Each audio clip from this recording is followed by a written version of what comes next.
The Wizard of Oz.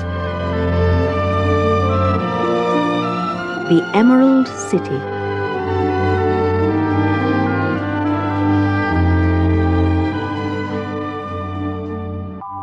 When the last glimmer of light disappeared from the forest, the travellers camped under a large tree. Dorothy lit a fire, and the Scarecrow hurried off to collect some nuts for her supper. Next morning, the first thing Dorothy noticed was that the trees no longer met overhead. Perhaps, she thought, they were at last coming to the end of the forest. The travellers pressed on, and soon they came to a broad, fast-flowing river. They gasped with pleasure when they saw what was on the other side. It was a beautiful country of green meadows dotted with bright flowers. Trees laden with succulent fruit lined the road of yellow brick. "The Tin Man will have to build a raft so we can cross the river," said the Scarecrow. The Tin Man got to work with his axe, and some hours later the travellers stepped onto a raft made from logs. The Tin Man and the Scarecrow held long poles to push the raft through the water. At first they managed quite well. But when they reached the middle of the river, the swift current swept the raft downstream, farther and farther away from the road of yellow brick. "We will never get to the Emerald City if we do not stop the raft," said the Scarecrow. He then pushed very hard on his long pole, so hard that it stuck fast in the mud at the bottom of the river. Before he could pull it out again, or let go, the raft was swept away, and the poor Scarecrow was left clinging to the pole in the middle of the swirling water. "Goodbye!" he called after them. The lion spoke just as the Tin Man was about to cry for his lost friend. "Something must be done to save us. I think I can swim to the shore and pull the raft after me if you will only hold fast to the tip of my tail." The lion sprang into the water, and the Tin Man held onto his tail. Big as the lion was, it was hard work for him to pull the raft to shore. But eventually he got them out of the current, and then Dorothy took the Tin Man's long pole and helped push the raft to land. They were all tired out when they finally stepped onto the pretty green grass. But they were worried about the Scarecrow, and after a few minutes' rest, they began to walk back along the river. Soon they saw their friend perched on his pole in the middle of the water. No one knew how to save him, so they sat down and gazed wistfully at the sad, lonely figure. Presently, a stork flew by. "What are you doing here?" asked the stork. "We're wondering how to rescue the Scarecrow," said Dorothy. The stork looked at the Scarecrow. "If he wasn't so big and heavy, I would get him for you." "Oh, but he's not heavy at all. He's only stuffed with straw. If you could bring him back to us, we would thank you forever."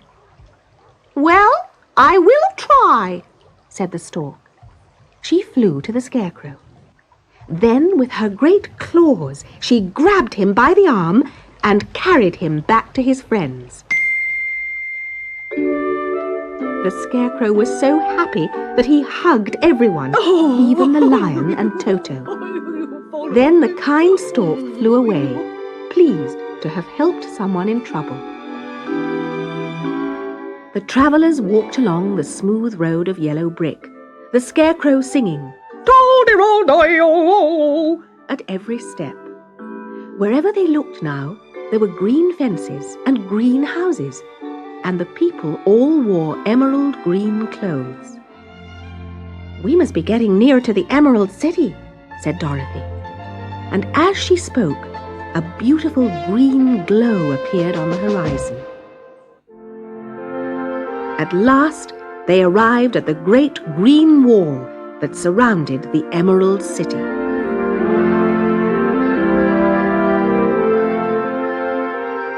In front of them was a big gate, all studded with emeralds that glittered in the sun. Dorothy pushed a button on the gate and heard the tinkling of a bell. Then the gate swung open slowly, and they all stepped into a high, arched room. Before them stood a little man clothed in green. At his side was a large green box. Now, why have you come to the Emerald City? He asked. We have come to see the Great Oz, said Dorothy. Oh, it's been many years since someone asked to see Oz.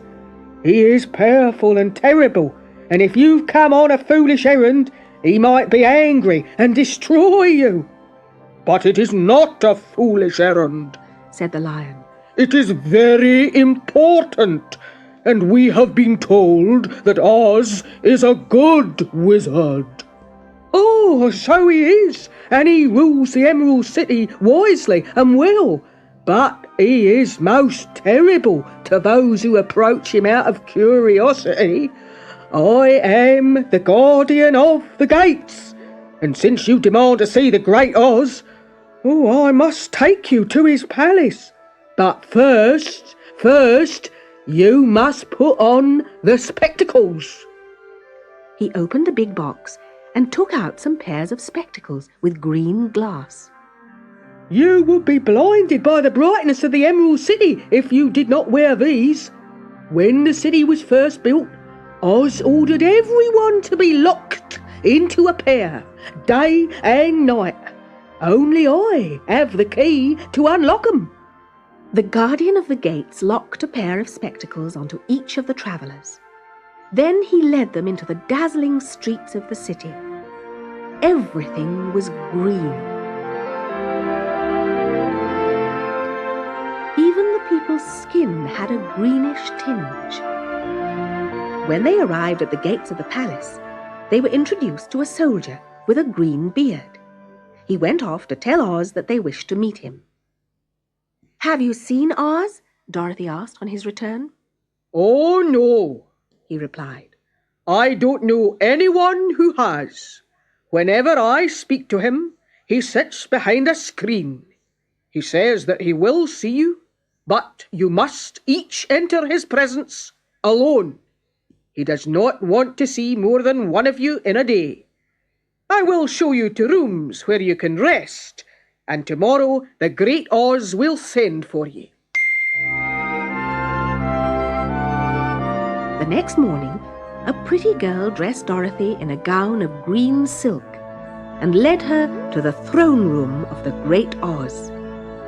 She boldly opened the door and found herself in a wonderful room lined with emeralds. But what interested her more was the green marble throne, for sitting in the middle was an enormous head. The eyes turned slowly and looked at her sharply and steadily. Then the mouth moved, and Dorothy heard a voice say, I am Oz, the great and terrible. Who are you, and why have you come to see me? It was not such an awful voice as she'd expected to come from the big head. I am Dorothy, the small and meek, she replied, and I have come to you for help. The eyes looked at her thoughtfully. Then the voice asked her where she had got the silver shoes and the mark on her forehead. Dorothy told a story of how her house had landed on the Wicked Witch of the East and killed her. Then the voice asked, What do you wish me to do? Help me get back to my Aunt Em and Uncle Henry in Kansas. The eyes rolled round very queerly. Before I help you, you must first help me. You must go to the land of the Winkies and kill the Wicked Witch of the West. Oh, but that's impossible. You killed the Wicked Witch of the East, and you wear the silver shoes which bear a powerful charm. Dorothy began to weep. I never meant to kill her. If you who are so great and terrible, cannot kill the Wicked Witch, Well, how can I ever do it? That is for you to decide. Now go, and do not ask to see me again until you have completed your task. Tearfully, Dorothy left the throne room and went back to her friends. They were all very sorry when they heard her story, but there was nothing they could do to help her. The next day, the Scarecrow was led to the throne room. Instead of a head, he saw a most beautiful lady. But she too said that Oz never helped anyone without getting something in return.